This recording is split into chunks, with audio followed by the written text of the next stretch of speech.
Welcome to the session on preparing your hospital bag. Preparing for your labor and reaching the hospital in time will be easier when you have packed all that you need well in advance.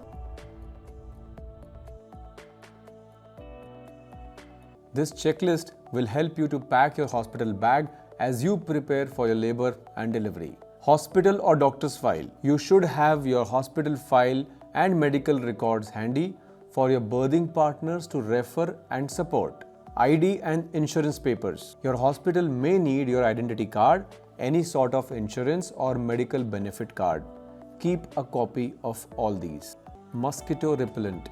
Your hospital ward might have mosquitoes, so you should always carry a mosquito repellent with you to keep yourself and your baby safe from unwanted eruptions. Baby wear, nappy, diaper. Pack enough nappies, diapers and baby wear for your baby because you may have to stay a little longer in the hospital.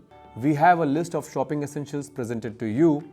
Do not get confused with the offerings in the market. Just confine yourself to the most essential ones as listed, and rest could be purchased later on. Stay connected for more and wish you a very happy delivery of your baby.